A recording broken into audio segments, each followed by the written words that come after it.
Imagine a life where everything seems perfect, a loving family, a successful career.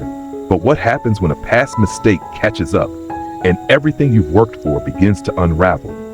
Today, we dive deep into a story about love, betrayal, and the consequences of one decision that changed everything.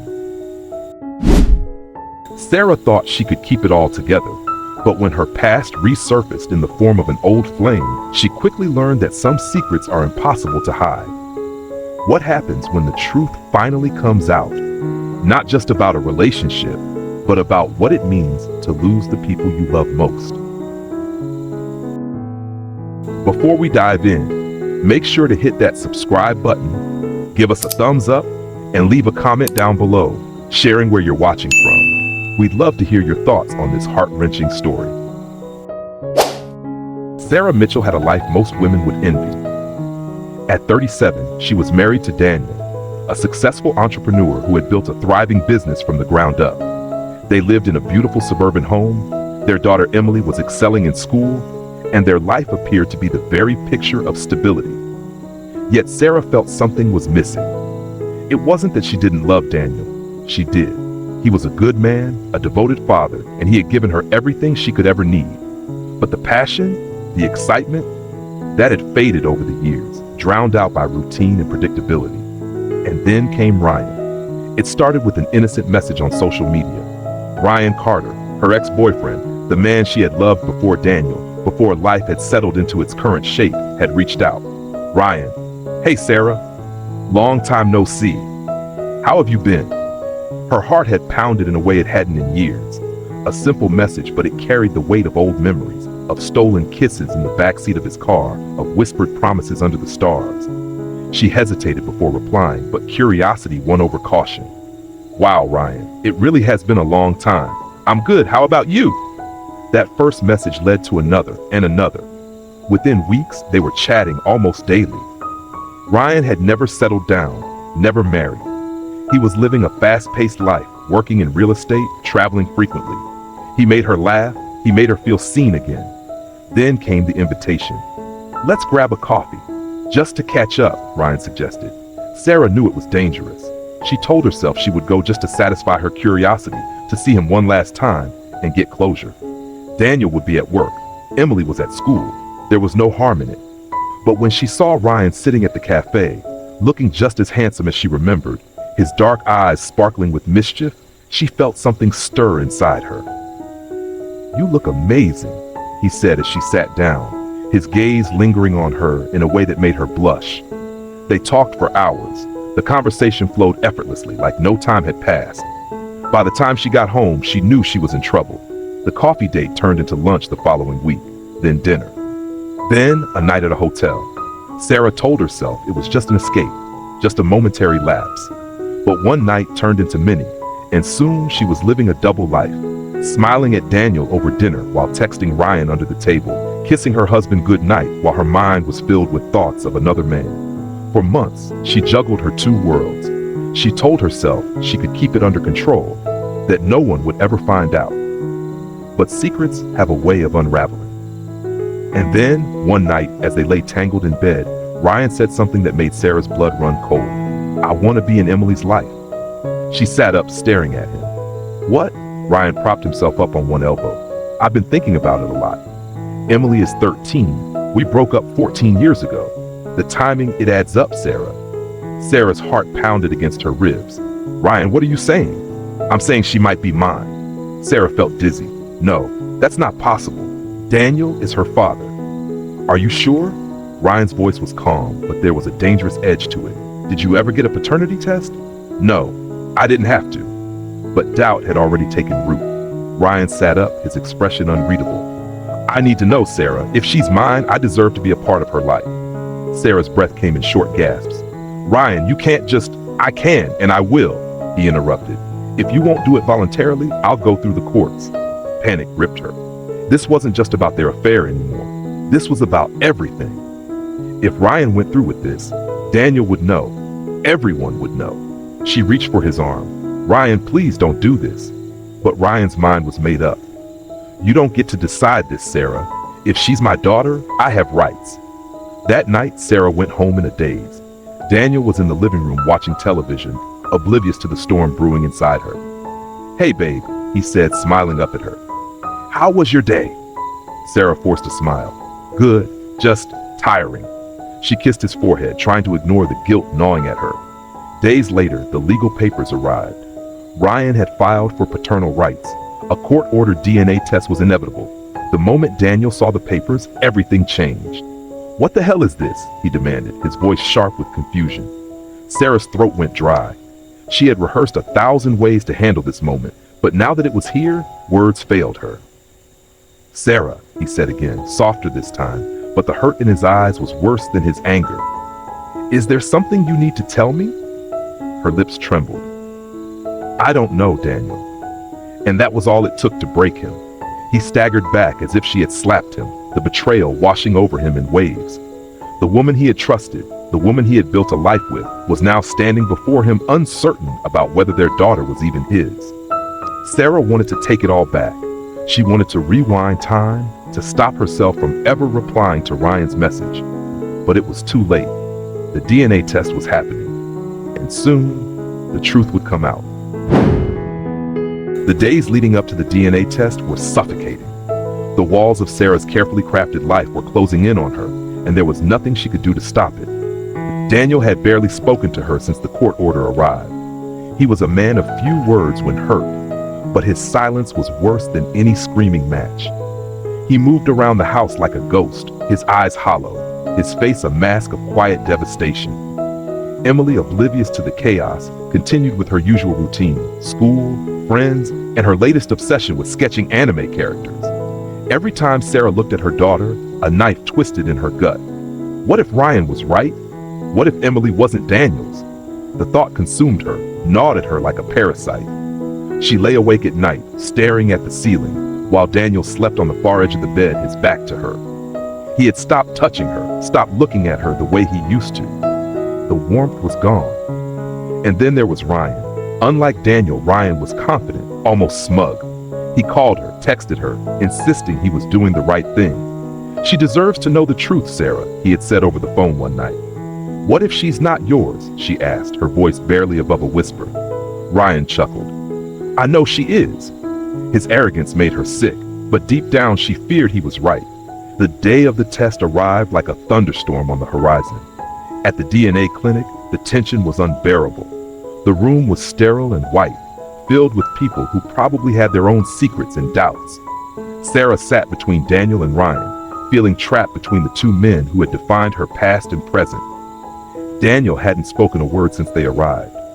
He sat stiffly, his hands clenched into fists on his lap. His jaw was tight, his eyes dark with a storm she couldn't calm.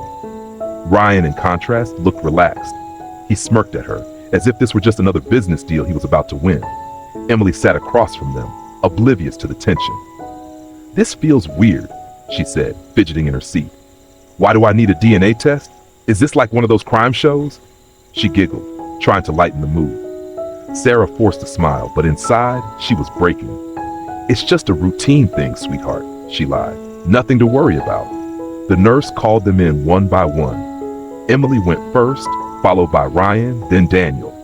Sarah wasn't required for the test, but she felt like she was the one being examined. When it was over, they left in silence. The results would take a week of torture.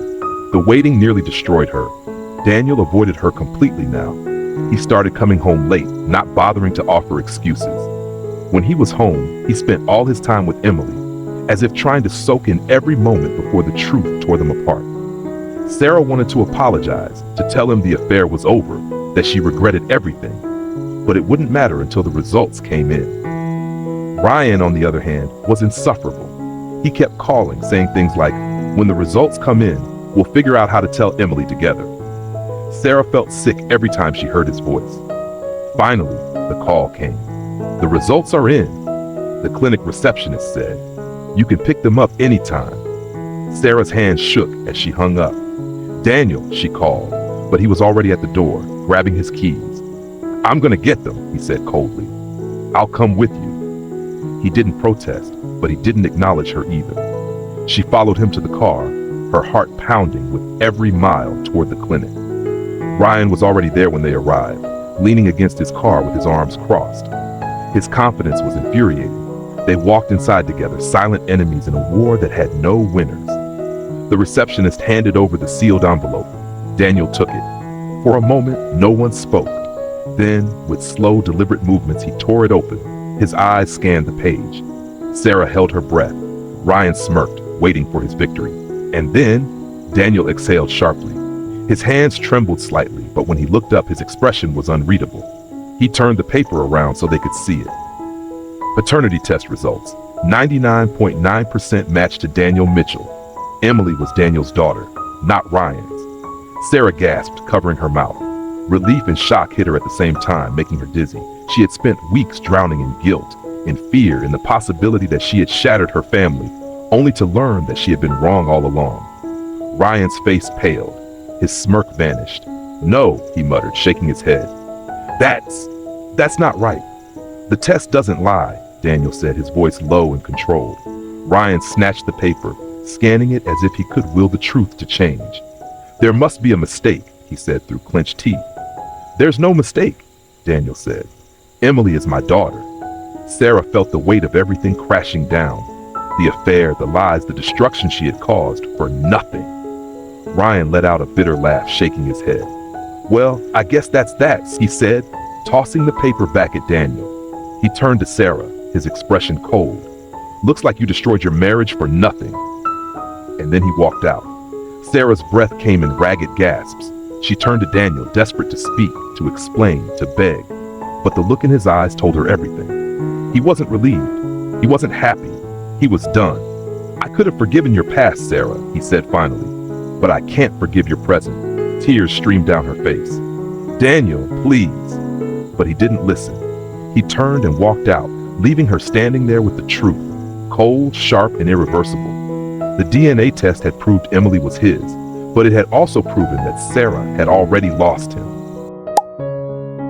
Sarah stood frozen in the clinic's waiting area, the world around her spinning. The words Daniel had spoken, "I could have forgiven your past, but I can't forgive your present," echoed in her mind, a death knell to the life she had once taken for granted. Ryan was gone. Daniel was walking away. And for the first time, she understood that there was no fixing this. She rushed after him. "Daniel, please." He didn't even turn around. He kept walking, his shoulders stiff, his steps unyielding. Sarah's breath came in sharp gasps as she chased him into the parking lot. "Daniel, just talk to me," she pleaded. He stopped abruptly by his car, his hands gripping the door handle so tightly his knuckles turned white. When he finally turned to face her, his eyes weren't filled with anger. They were filled with something worse. Disappointment. "Talk to you?" he repeated, his voice eerily calm. "What is there left to say, Sarah? That you're sorry? That you regret it?" He shook his head. "You don't regret what you did. You regret getting caught." Tears blurred Sarah's vision. "That's not true." "Stop," he cut her off. "Just stop." He ran a hand through his hair, exhaling shakily. "Do you even realize what you did to me? To our family?" Sarah swallowed hard, the weight of her choices pressing down on her. "I was lost, Daniel," she whispered. I made a mistake." "A mistake?" His laugh was hollow, devoid of warmth. "A mistake is forgetting to turn off the stove. A mistake is saying something hurtful in an argument. You didn't make a mistake, Sarah. You chose this, over and over again." Sarah sobbed, reaching for his hand, but he recoiled as if her touch burned him. He shook his head. "I can't do this anymore." The finality in his tone shattered something inside her. "Daniel, we can fix this." "No, you can't fix this." He inhaled sharply. "Do you even understand what I went through this past week? Wondering if the daughter I raised, the little girl who calls me daddy, might not be mine? Do you know what that does to a man?" Sarah crumbled under the weight of his words. She had been so consumed by her own fear, her own guilt, that she hadn't truly considered the depth of his suffering. "I love you," she choked out. "I love our family." Daniel let out a slow breath, his expression unreadable. "You should have thought about that before you slept with him." And then, just like that, he got into his car and drove away.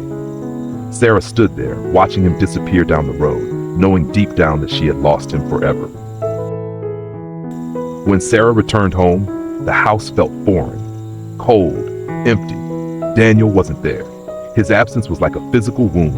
And for the first time, she realized what loneliness truly felt like. Emily was in her room, humming softly to herself as she sketched. The sight of her daughter, the proof that Daniel had always been the right man, the only man, made Sarah's chest tighten. She knocked on the doorframe. "Hey, sweetheart." Emily looked up and smiled. "Hey, Mom." Sarah stepped inside, her heart pounding. "How was your day?"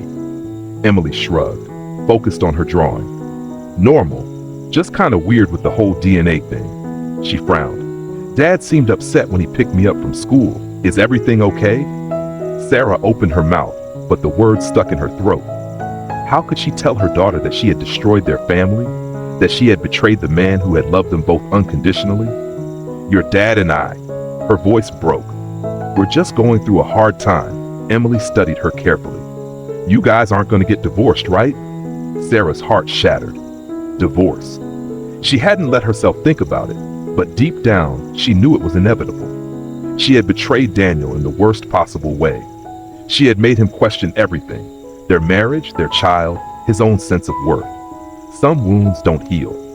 "I don't know, baby," she whispered, her voice barely audible.